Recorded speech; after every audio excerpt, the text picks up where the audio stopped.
Começa agora o podcast Papo de Eletricista. Conecte-se a um novo mundo. Apresentação: Bruno, eletricista. Fala turma, sejam bem-vindos. Sexta e última edição do nosso Papo em 2015.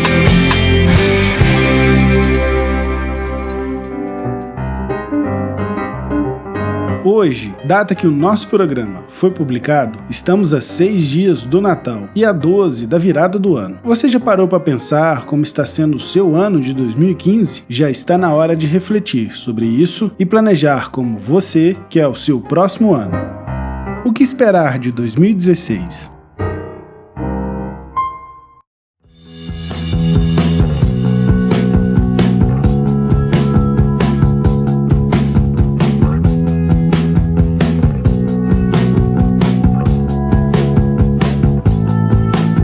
No podcast anterior, abordamos que uma companhia chinesa recebeu aval da ANEEL para assinar a concessão de 2 usinas hidrelétricas, que em 10 anos a BMW passará a fabricar apenas veículos elétricos e híbridos, que nos próximos 2 anos o governo federal espera acrescentar 19 gigawatts em capacidade instalada no país, e que a Vestas recebeu certificação do banco BNDES para os seus aerogeradores. Se você perdeu o programa anterior, ele e todos os outros estão disponíveis em nosso site, no YouTube, no SoundCloud, no Facebook, na iTunes Store e nos agregadores de podcast para Android.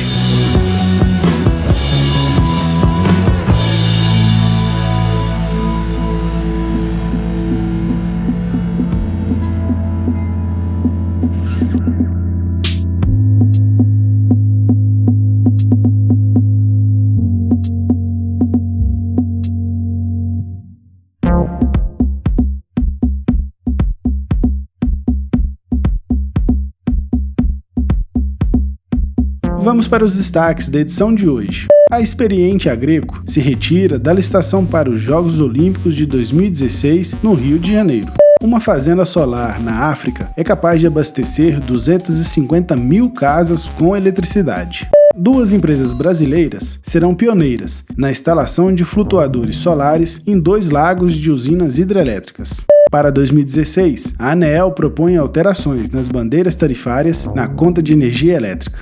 Essas são as principais matérias de hoje, dentre várias que eu selecionei para você.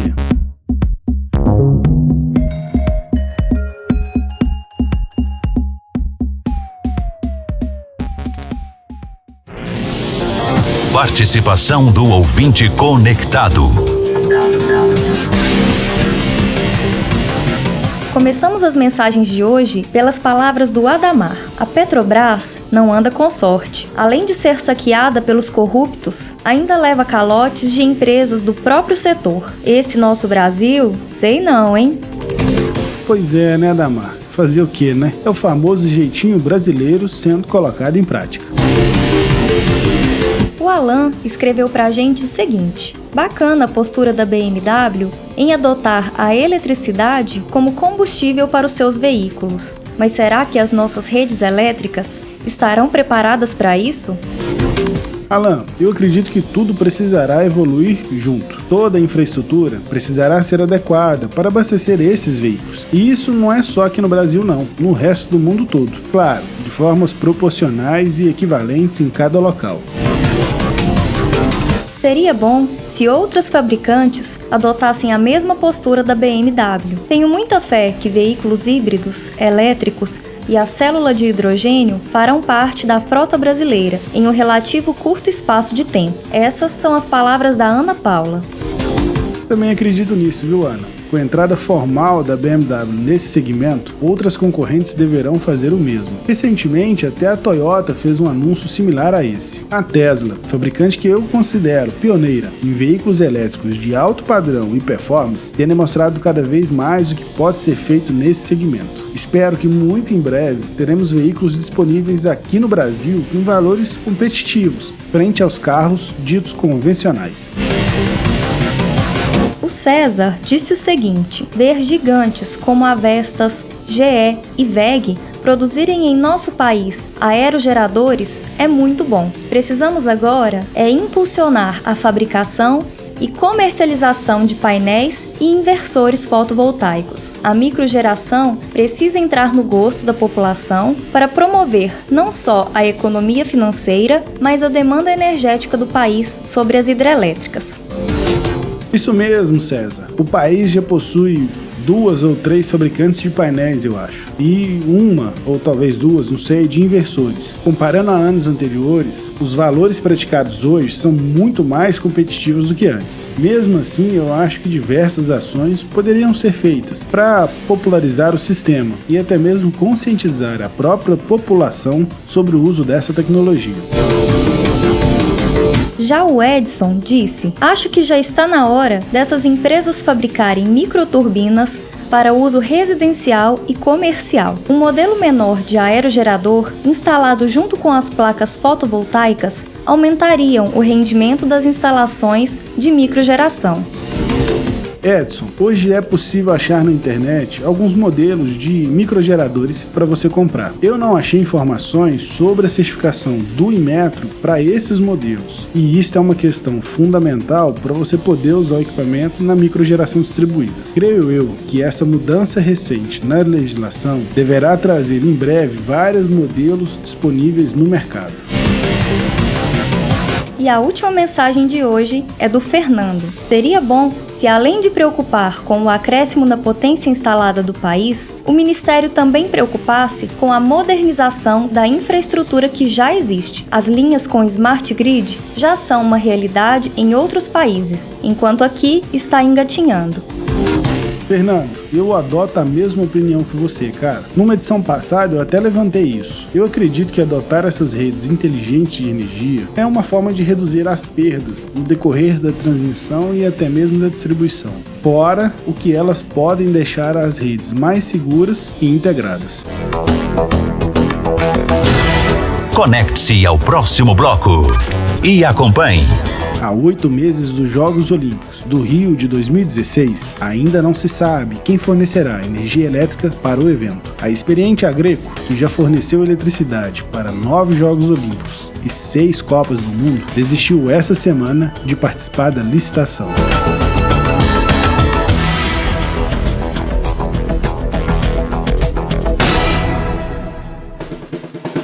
Estamos no Snapchat. Acompanhe os bastidores do nosso programa, todos os preparativos e os momentos que antecedem as gravações. Veja os snaps publicados por Bruno Eletricista. papodeeletricista.com.br/Snapchat.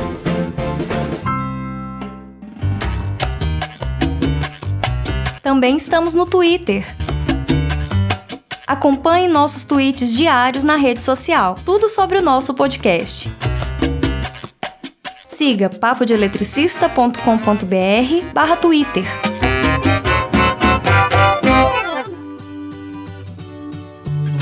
Tá a fim de participar do nosso programa? Escreva uma mensagem ou grave um áudio e nos envie pelo WhatsApp.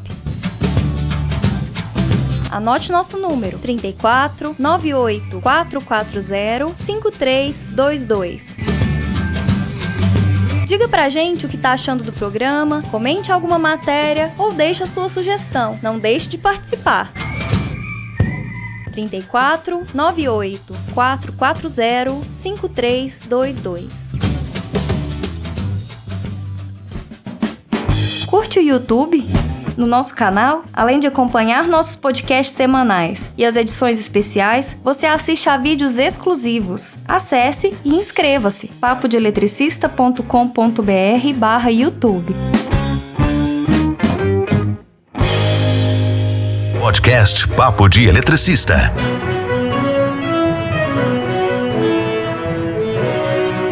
De volta com o nosso programa. Nesse bloco você acompanha as principais notícias da semana do setor elétrico.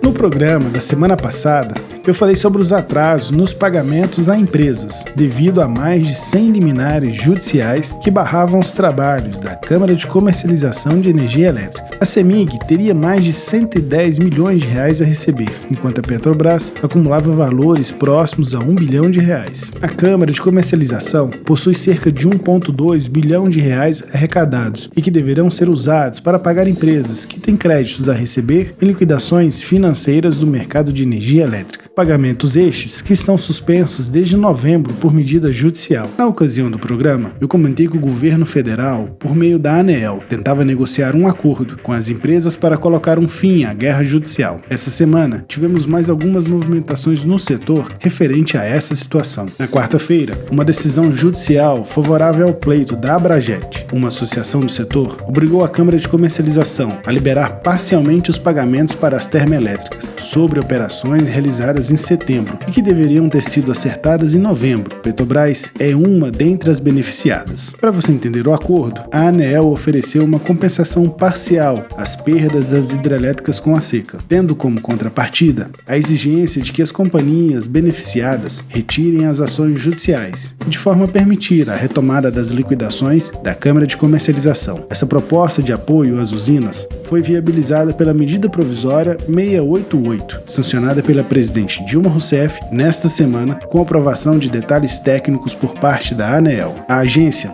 havia calculado em novembro que a compensação poderia ampliar em 1,5 bilhão de reais o lucro do conjunto de elétricas envolvidas esse ano. A agência também encaminhou sugestão ao Ministério de Minas e Energia para que os próximos leilões de contratação de novas hidrelétricas resultem em contratos nos quais o risco de geração menor devido à falta de chuvas não seja atribuído aos investidores, evitando assim uma enxurrada de liminares como ocorreu no final desse ano. As elétricas têm até o dia 15 de janeiro para decidir pela adesão ou não à proposta. Algumas empresas já se pronunciaram em relação à proposta. A CPFL Energia decidiu aderir à compensação para as hidrelétricas do grupo que venderam a produção no mercado regulado. Já a ES Tietê comunicou essa semana que não aceitará o acordo.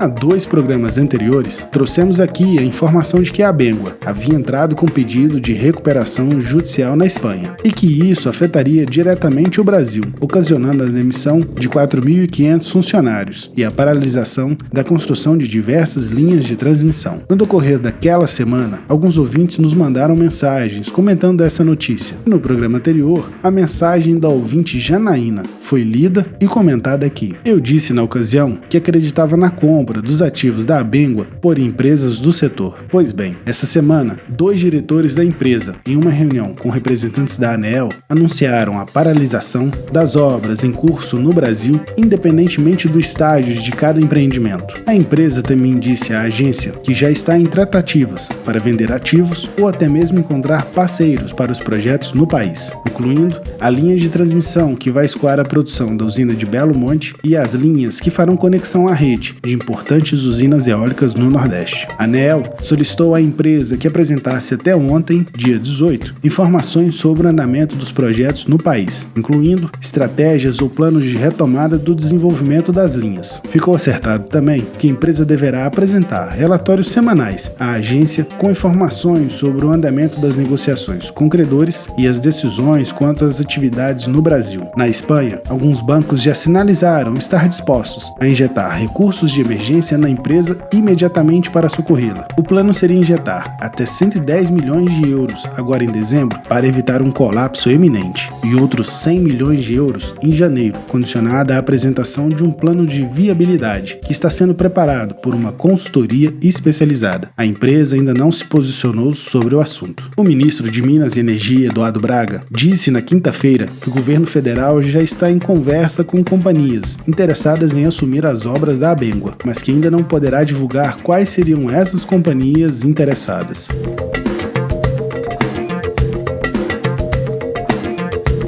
A Experiente Agrego se retira da licitação para os Jogos Olímpicos 2016 no Rio de Janeiro. A Agrego é a maior empresa de aluguel de geradores do mundo. Atualmente, conta com cerca de 13 mil geradores espalhados por 100 países e 4.500 colaboradores. A empresa já atuou em 9 edições dos Jogos Olímpicos e em 6 Copas do Mundo. Em 2012, a Agrego providenciou para as Olimpíadas de Londres cerca de 550 geradores, 1.500 quilômetros de cabos elétricos, 5.500 painéis de distribuição locados em 39 pontos diferentes. A geradora de energia para grandes eventos se retirou da licitação de fornecimento para as Olimpíadas do Rio de Janeiro, em um duro golpe aos organizadores, à medida que correm contra o tempo para garantir eletricidade para o maior evento esportivo do mundo. O contrato para fornecimento de energia temporária é vital para garantir a eletricidade estável e segura para emissoras de TV e rádio internacionais, para cerimônias de abertura e encerramento do evento, e como fonte reserva para os locais de competição. A saída da empresa mais experiente no setor de uma licitação tão importante é motivo de preocupação para os organizadores da Olimpíada, que estão sob pressão para cortar gastos, além de, nesse momento, brigarem contra o tempo. A Agrego disse em nota que não comentaria sobre a desistência, uma vez que o processo de licitação ainda está em andamento. Para se ter uma ideia da desorganização e do descompasso por aqui, para os Jogos de Londres, em 2012, a empresa vencedora da licitação foi anunciada 20 meses antes dos Jogos. Aqui no Brasil, estamos há 8 meses dos Jogos e ainda não há definição sobre a vencedora. Para piorar, com a saída da Agrego, não se sabe se existe aqui alguma empresa com capacidade e know-how para tal contrato.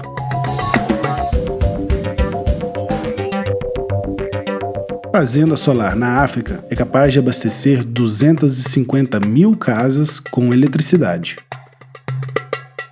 Localizada em Ruanda, no coração da África, a fazenda tem capacidade de transformar energia solar em energia elétrica para abastecer 250 mil casas, considerando o padrão local de consumo, ou 1.400 casas, considerando o padrão americano de consumo. Foram instalados 28.360 painéis fotovoltaicos, o que proporciona uma capacidade instalada de 8.500 megawatts. A fazenda, sozinha, corresponde a 6% da capacidade instalada da cidade de Ruanda. Com um tempo recorde de construção de 12 meses, a fazenda consumiu 23,7 milhões de dólares em investimentos. As Colinas Verdes de Ruanda foram um local escolhido para a implantação do projeto por 2 motivos. O primeiro é que Ruanda é uma dentre muitas nações africanas que sofrem com a falta de desenvolvimento social. E o segundo motivo é que as terras escolhidas para o projeto foram arrendadas e pertencem a uma organização que trabalha com meninos e meninas órfãos de todo o país. Através do arrendamento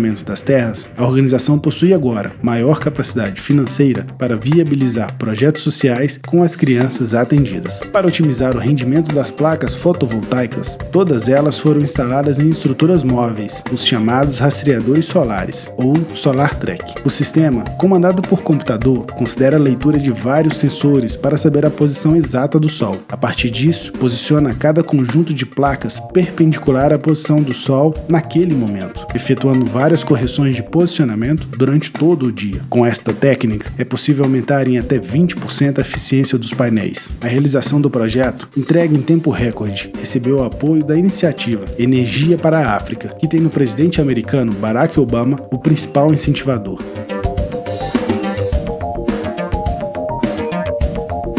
A maior empresa de parques eólicos offshore suspende investimentos em novas usinas.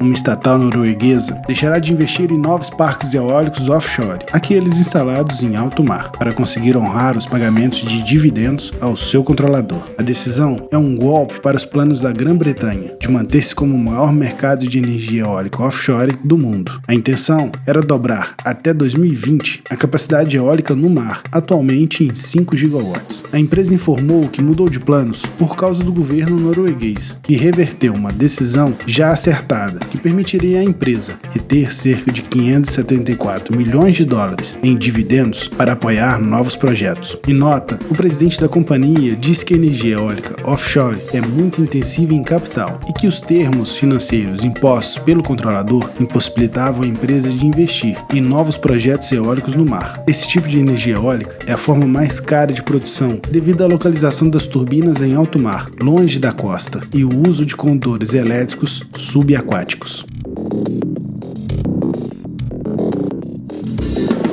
O governo pretende transformar 2,7 milhões de consumidores em prosumidores até 2030.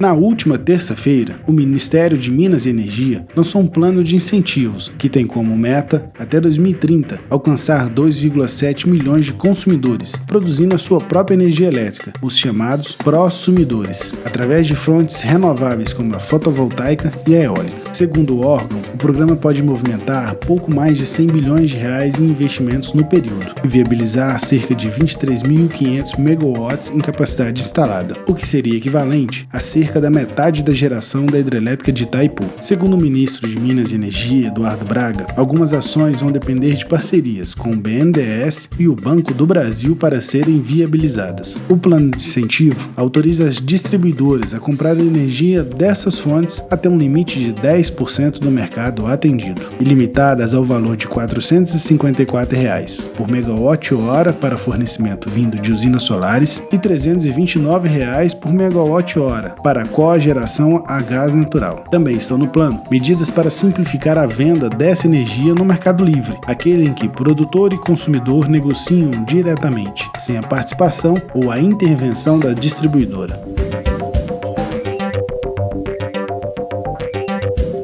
Para 2016, a ANEEL propõe alterações das bandeiras tarifárias na conta de energia elétrica. Na terça-feira, a ANEEL colocou em audiência pública uma proposta que coloca em revisão as bandeiras tarifárias com mudanças nas regras e valores de cobrança extra a partir de fevereiro de 2016. A proposta deverá ser discutida até 17 de janeiro e acontece em um momento em que o governo busca reduzir os custos com tarifas para o consumidor, à medida que os níveis dos reservatórios das usinas do Sul e Sudeste começam a melhorar. A sugestão da agência é o seguinte: hoje, a bandeira deixa de ser verde para passar a ser amarela quando usinas termoelétricas com custo superior a R$ 200 por megawatt sejam ligadas. Na proposta, isso aconteceria apenas quando este custo fosse de R$ 211. Já a mudança da amarela para a vermelha acontece quando as térmicas com custo superior a R$ 388 por megawatt-hora são ligadas. Na proposta, esse valor passaria para R$ 422. Além disso, um novo patamar acima da bandeira vermelha seria criado e usado apenas quando térmicas consideradas muito caras fossem ligadas. A ANEEL ainda não especificou qual seria esse valor limite. Além disso, o custo extra adicionado por cada bandeira à conta de luz será revisto na audiência. Hoje, esses valores são de R$ 2,50 para a bandeira amarela e R$ 4,50 para a bandeira vermelha, ambos para cada 100 kWh de consumo. Além disso, a partir de 2016, a arrecadação das bandeiras tarifárias também poderá ser utilizada para compensar financeiramente as hidrelétricas que tenham perdas devido à falta de água nos reservatórios.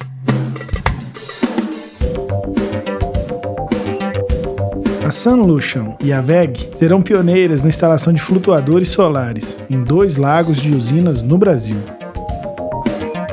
Em um contrato orçado em R$ 100 milhões, a WEG e a startup Sunlution irão instalar painéis fotovoltaicos flutuantes nos lagos de 2 hidrelétricas do Brasil, em um projeto pioneiro para testar a tecnologia no país. O acordo foi viabilizado por um programa de pesquisa mantido pela Eletronorte e Chesfis, subsidiárias da Eletrobras, como parte dos esforços do governo federal para impulsionar novas formas de geração de energia. A usina de Balbina, localizada no Amazonas, e a usina de Sobradinho, na Bahia, receberão 10 megawatts em placas flutuantes em seus lagos, em um prazo de até 3 anos. Os 2 primeiros megawatts já começam a operar em 2016. Esses 10 megawatts representam metade da atual capacidade instalada em energia solar no país. Caberá à Sunlution o desenvolvimento de projeto completo, executivo e ambiental, e também a instalação dos flutuadores. Já a WEG será responsável pela instalação dos inversores, o eletrocentro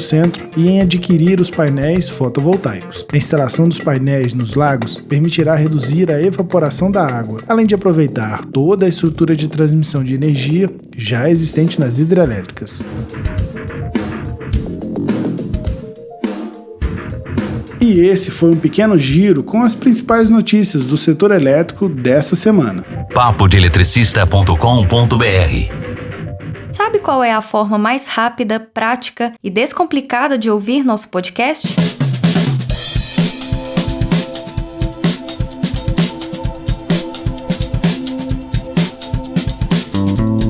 através de um agregador de podcast em seu smartphone ou tablet.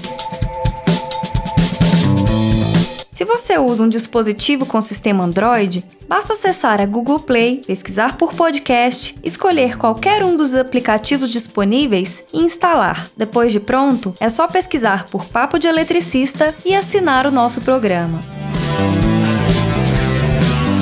Se você usa um dispositivo Apple, basta acessar o aplicativo podcast que já vem instalado, pesquisar e assinar o nosso programa. Toda vez que um novo podcast for ao ar, o seu dispositivo vai baixar e te avisar que já está tudo pronto para você ouvir. Simples, rápido e prático, como tem que ser. Ficou com alguma dúvida? papodeeletricista.com.br/dúvida. Temos vários vídeos para te ajudar.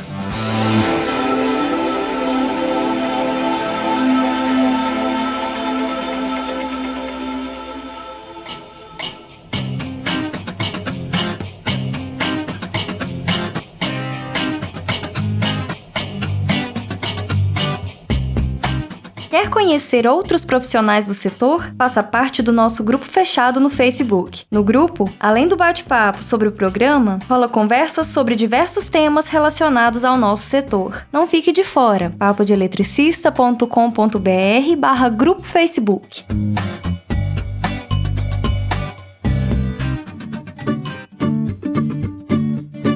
Já conhece nosso perfil no Instagram? Toda semana, novas fotos. instagram.com/papodeeletricista. Curta e comente nossas publicações. Segue a gente lá, instagram.com/papodeeletricista.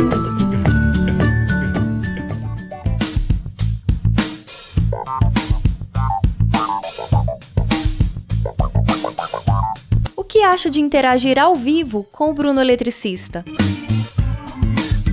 Toda semana, através do aplicativo Periscope, Bruno Eletricista fala ao vivo, por vídeo, com os ouvintes do programa.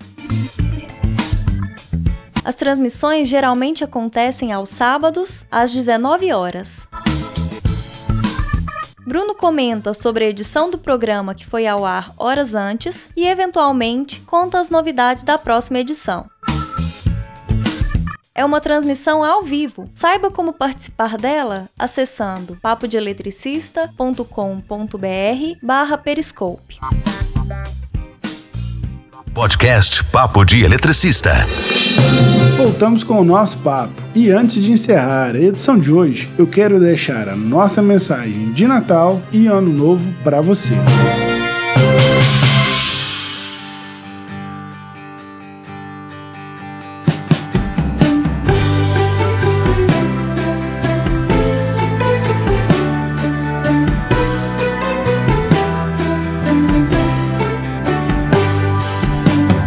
Mais um ano de muito trabalho e grandes resultados se encerra, abrindo caminho para mais sonhos serem realizados. Que o espírito de Natal renove as nossas energias para o ano que vai nascer. Desejamos a você um Feliz Natal e um Ano Novo com muitas realizações e sucesso. Boas festas!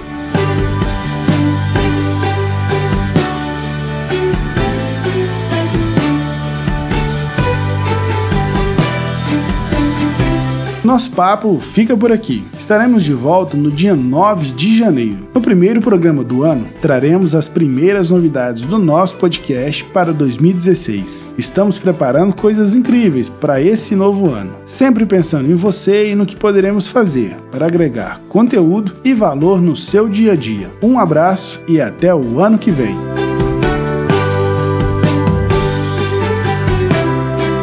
E chegamos ao fim de mais um podcast. Mantenha-se conectado através do nosso site papodeeletricista.com.br. Ouça os episódios anteriores, acompanhe os bastidores das gravações e siga-nos em nossas redes sociais. Acesse e participe do próximo podcast, que vai ao ar sábado que vem, às 5 da tarde, horário de Brasília.